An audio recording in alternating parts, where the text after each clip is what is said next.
Hello everyone and welcome to BKreative, the channel dedicated to entertaining and inspiring creators just like you. Now in today's video, I will be breaking down my Mandalorian cosplay. If you didn't check out last week's video and want to see my showcase of that in the photo shoot, be sure to click right up there. You could also see my best friend Cambridge Gwen's, her very own Fennec Shand cosplay. Very nice. But in this video, while it won't be an exact step-by-step DIY tutorial, I will be showing you all the parts of the costume and how they fit together to hopefully inspire you to make your own. But hey, maybe you're just interested in how I made mine and want to see my process. Either way, let's get into it. Alright guys, so to actually store this cosplay, I literally just have it in a suitcase. So I'll get some of the stuff out, tell you what parts go where, and then you can watch me suit up. Fresh out of the suitcase, we got the boots. Now these I just ordered online. It took a little bit of searching, and obviously they're not 100% accurate, but they definitely do the trick for me. If you want to see kind of the inside of that, just to get like the name and branding, hopefully you could find this type. I don't have the link to it sadly, but these are just pretty simple. We're not going to do anything to these, just make sure that they're in dark brown. Next up, we have all of the clothing. Now, I actually got these all in gray and used some dye to make them dark brown, like in the show. If you could find them in dark brown, then obviously use that, but it is a pretty hard color to find clothes in, and it may not always match, so I just dyed them all to make sure that they were consistent. I'll walk you through each piece and let you know where I'm attaching Velcro so that we could obviously put the armor on. Starting out, we got the pants. Now, I just used a dark brown belt because it went with this well, and the main thing you want to look for is the Velcro placements. I put 4 right here for the left thigh pad, and then I put the knee pad attachment right here. You'll see how all of these work once we get to putting the armor actually on. And then I got 3 over here, so if you're making something similar to mine or you're inspired by mine, this should be a good point of reference. The lower shirt is literally just a long sleeve shirt with no Velcro attachments on, so this is pretty easy. Just getting the dye was the biggest problem. Here is the dark brown t-shirt, and you can see that we start to add more Velcro. And just a little side note, my good friend Cambridge Gwen was thankfully willing to help with the Velcro. She actually sewed all that on, so big thank you to her. But we got some on the sides. You will see what those are for when I start putting it on. Those are for the little side flaps. We have a middle section here. It is a little bit misaligned, but it attaches just fine, so you don't need to worry about it. And then up here, we got the shoulder, and on the sleeve for the shoulder padding. And again, I am not doing a step-by-step for you guys, but this is just to inspire you and hopefully let you know what I did so that you can make yours if you want to. And finally, we have the little tank top section. This was made using one of the t-shirts. I just bought 2 of them, and I got some help from my mom tailoring up the bottom section and the sleeves in. And then obviously Cambridge Gwen helped out big time with attaching the Velcro. There are just 4 little bits right here, and then 2 longer ones along there. And if you want to know the exact measurements, that's going to be different for everyone, so I'd suggest looking at some reference images. Next up, we've got the Balaclava and the gloves. This is obviously the little like sock thing that he puts on his head that just helps hide your neck while you're wearing the helmet.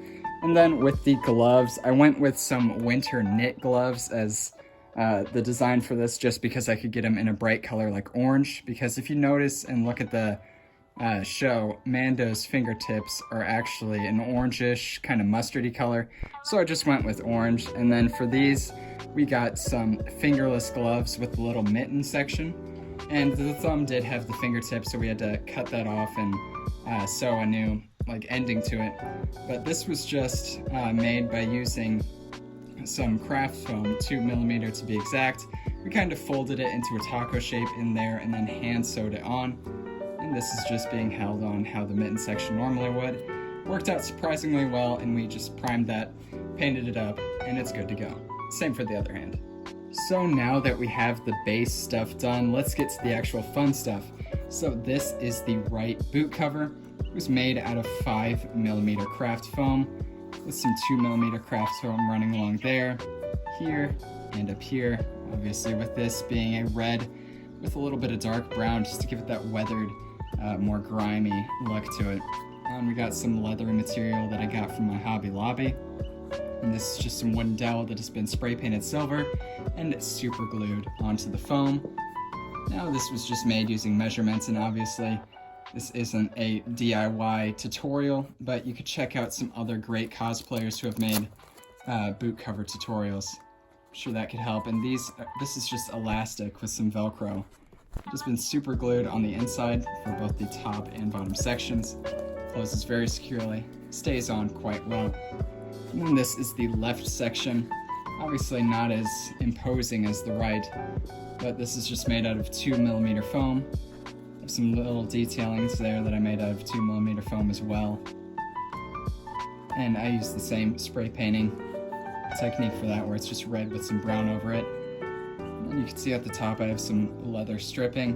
And then this is just craft foam that I put a larger square and then a rectangle up here and covered it all in that same leather material. And you obviously got the elastic system just like the last one. So these are pretty detailed for what they are, but overall not the key point of interest on the costume. Since I went with the Season 2 look of Mando, he has a Mandalorian knee pad. This one was pretty easy. I just made a stencil and mirrored it on each side. And this is a gray coloring here. And this is just literally a straw that has been cut up and spray painted silver for those little knee guns that you see Boba use in the season. And you got some Velcro right there, which will attach to the costume. You saw it earlier, and you'll see it even better when I put it on. But then I got some strapping right here with some Velcro. It's pretty easy to do and undo. It's only got one knee pad, pretty interestingly, but is what it is, pretty simple. And moving up further along the costume, we have the left thigh plate right here. Very simple design. I just used some metallic paint, and do know that I've primed all of these parts just so that the foam take some of the paint better. And you can see some of my measurements that are still left here. I got the 4 corners Velcroed. All the Velcro was just attached with some super glue, and obviously on the clothing it was sewn on. And with the Season 2 look, he has this version of the right thigh armor. It's a little bit darker, so I went over it not too lightly, but also not too heavily with a gray color. You can see I just put on those details with 2mm craft foam. Pretty self-explanatory, not necessarily easy or simple, but once you get the hang of it, it'll start going pretty well, and you can see that it gets that nice sheen whenever light hits it. Next up, we have a little known part of the costume, which is actually some of the flaps that go from his belt. These were just a pretty simple shape to make. I used some reference, and I have them labeled right and left along here with some Velcro on the top so that they're free to move as I do. And these were done using that shade of blue with some gray, it was like a mid-spray to it. It wasn't covering it obviously, but I didn't want it to be too light either because these are darker in the actual show. And then this middle section here, pretty simple painting wise. Got a long strip of Velcro running up along here. Again, so I could get that movement if needed while I'm just walking around. This is all Sharpie detailing that I used, looking at some reference. And honestly, it kind of gives me Clone Wars Jedi General vibes. And now we have arrived at the chest. This is the top plate. It was just made out of 5mm craft foam with a little bit of 2mm inside there. You can kind of see what I did. I just used some reference and measured it out to my proportions. I got Velcro there and Velcro there. Pretty easy all once it was said and done with. Definitely time consuming though. And then we got the easier section down here, which just rests nicely. And I didn't want to attach these just in case I'm moving at all. I want it to be able to freely move a bit more. So this is just that bottom section, and you can see where I attached the Velcro. And you'll see that better attached to the costume once I show what it looks like when I put it on. And now we have the gauntlets. This is the right one. I didn't get the best reference for this, but I did the best with the shots and angles I was able to get. So we have, I assume this would be the line launcher that he uses to capture people. Then we got some just detailing right there. Assume that would be where some of the flames come out. Yeah, overall this is all done with Sharpie detailing. Same with that. I used a mix of 5mm and 2mm craft foam to get all of these little detailings in here. And in order to put it on and off, it just has some Velcro on the inside. And the left one is going to have that same Velcro system, but a little bit different detailing. With some buttons that I just Sharpied on, and then you got the whistling bird section. Very unique trait of Mando. And I think that this is pretty good overall, again with 5mm and 2mm craft foam. In this part I just folded some cardstock paper into a cone and attached that on pretty nicely. Next up we got the shoulders, and let me tell you, this was some of the hardest part to make. I did end up looking at a YouTube tutorial of a good way to make shoulder armor. I had to use a heat gun from Cambridge Gwen. But overall, I think that I did a pretty good job with some 5mm and 2mm craft foam. And I made the mud horn out of 2mm craft foam as well. And obviously this side is the same thing, just without the mud horn, and you can see the Velcro attachments in there. So pretty complex in terms of getting the right shaping and everything, but a lot of trial and error, and I'd suggest if you're going to make a cosplay of your own, going on YouTube and searching up how to make shoulder armor. Okay guys, I'm going off the tripod for this, but this is the cape. Right now you're looking at the outside of it. I'll get to the collar in just 1 second, but down in the bottom I did add a bunch of little nicks and cuts to try and represent that rugged look that you see especially in season 1 of The Mandalorian, and it continues on into season 2.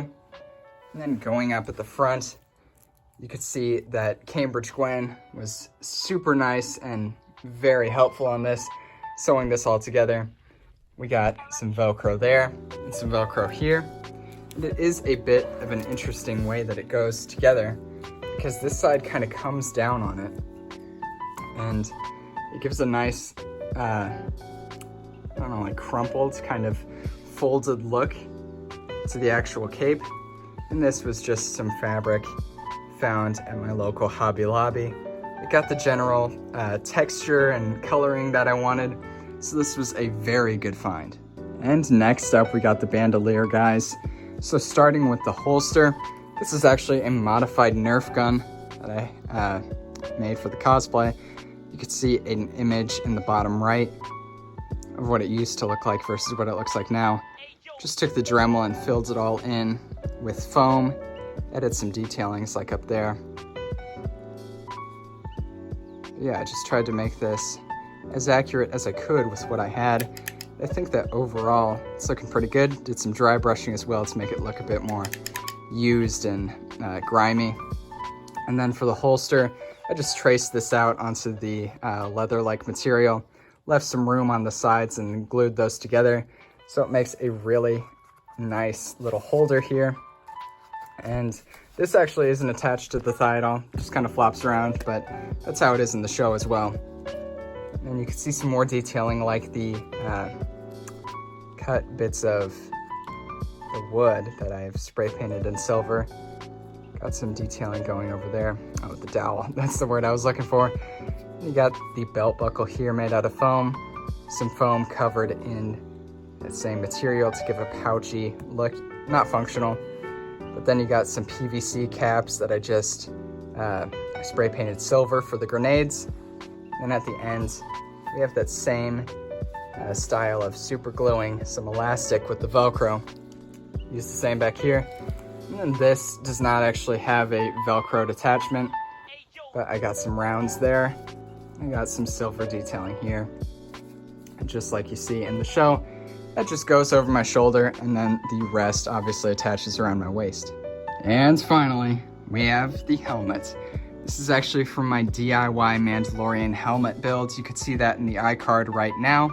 But of course I did add some more detailing, like adding that shaded paper. That looks really good in some images. And then got this Sharpied on detail that just wasn't there in my first version of the build, but now it is. And then I have also gone ahead and padded the inside. Not the prettiest thing, but it does look really good on camera, and it's very comfortable to wear as well. Okay guys, so obviously the first step, just putting on the pants and the belt. I usually have a long sleeve underneath this and some long underwear as well, just because I don't want to get any sweat on the costume, and especially when it's cold outside, it does help keep you warm. So obviously don't mind the helmet hair, but now I am going to put on all three shirts. First, the long sleeve, then the t-shirt, and then the little tank top thing that holds the actual armor. Before I get too far and actually put on the tank top, I do want to show you guys the Velcro placements on the t-shirt when I'm actually wearing it. So I have two for the shoulders on each arm. I got this one, it's a little bit misaligned, but this is for the blue bib section. And then there are two little bits right here for the side darker blue flaps. So now let's put on the tank top. And here's what that is looking like, guys. You can see the two vertical sections of Velcro that I have for the top Beskar chest plate, and the four in the corners for the bottom ones, and this should all overlap on that bottom like blue bib sectiony part. So now I have all of the base costume. I'm gonna start with the boots and then work my way up, because I realized that the armor kind of restricts your movement, and it's easier to do all the like bending down and crouching stuff before you start getting up here, and I usually get some assistance towards the end. Okay guys, so the boots are on, and always make sure to tuck in the bottom of your pants, just because you don't want that looking all awkward. So with the boot covers, I was going with the idea of having some Velcro straps on the inside. So you just set that up and attach in the back. It shouldn't be that hard.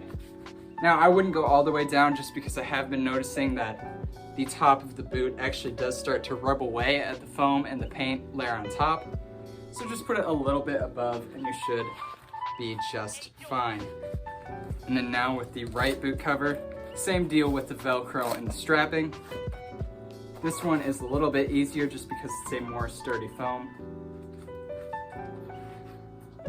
And it should line up nice and flush like that. So now, next we just got the knee pad, since we're going with the season 2 look. And I did put a little strap of Velcro right here, along with the actual knee of it, and obviously there are the straps in the back. So you attach that in the knee just so that it doesn't slide down or up, and you put it in the back, and you're good to go. Moving up a little bit, we got the season 2 style right thigh and the left thigh from both seasons. I have those in the 4 corners, and you can see how they align on my thigh. As long as you get them nice and secure, maybe do a little pre-bending in there, just so that it goes with your thigh a bit better. It should be all good. Then on this one, I have one on the top, 2 down the sides, and you will see the exact same thing on the pants. And that should be just fine as well. So here we got the bib sections I was talking about earlier. I'm gonna put the front one on first. And as you can see, mine's a little bit more saturated than it is in the actual show, so you could weather that if you want. But I thought that with the paints I had and was able to get, that this was a good middle ground. And I obviously have right and left labeled on here, just so that I know a little bit better of where everything will go. Don't have to be too careful about putting those on, but as long as you get this look, should be working out pretty well. Aye. There's no way anybody is ever going to kiss this freaking abomination. Next, with the bottom part of the chest plate, obviously I have it in the 4 corners, which should line up with the marks on your shirt. Put that in, looking good. And then we have the upper chest plate. Those obviously have the 2 in the top corners. I might end up raising this a little bit in the future, but for now, for my purposes with the costume, this does just fine. Next up, we have the Balaclava. This is actually what they use in the show, which is pretty cool, just to have that extra layer of officialness into the costume. I usually put it over my ears just because I could hear quite well through this. And the main purpose of this is that you just want to make sure it's on your jaw so that you can't see your neck while you're wearing the actual costume. Then we have the bandolier. I left this top section intact, so I just put it over the shoulder and I bring this around to Velcro in the back. And it is fascinating just how much one simple detail can make the costume look so much different. Now I'm going to start getting some assistance. I'm going to put on the gloves first, then the cape, then the shoulders, then the gauntlets, and then the helmet. Okay guys, so Mando actually has orange gloves underneath. It's like a mustardy orange color. So you could just put those on. I'm just using the winter knit gloves, and then using the gloves with the mitten cover that we obviously attached the foam to. If you put those over, and I usually like to tuck the shirt in between the two layers of the gloves just to make sure that it's secure and won't be making the cosplay look more unofficial. And you can bring the black fingertips down, or finger parts I should say. And then you get the glove. I'll do the same on the other hand. Now the cape has these Velcro tabs. We just fashioned this to myself, and you would do the same for yours obviously if you decide to make one. But just bring it over, secure the Velcro, and then fit it as needed. Okay guys, so now we are going to do the shoulders. You just want to line it up with the top Velcro first, and then go to the bottom, and make sure not to get any of the hook Velcro on the shoulders onto the cape, just because that'll pull at it a little bit.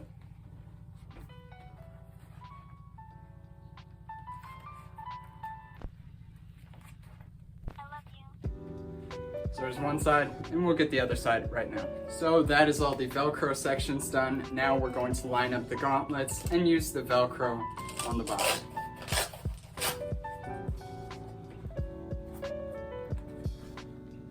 And I usually overlap the end of the gauntlet with the glove, just so that the glove isn't like awkwardly poking out or anything. Yeah, ideally, we'll all line up quite nicely. Now we're gonna get the other gauntlet, put the helmet on, and I'll show you what it looks like. Okay guys, so this is the finished cosplay. There's a 360 view for you. Obviously each part was made out of foam. I showed you them a little bit. If you want me to go more in depth, please do let me know in the comments. But as you can see, we have all of the iconic parts of the Mandalorian. So with the boot, you can see the cover, the rounds right there. Obviously, each detail was made to look as accurate as possible to season 2 of the show, obviously using my DIY Mandalorian helmet base.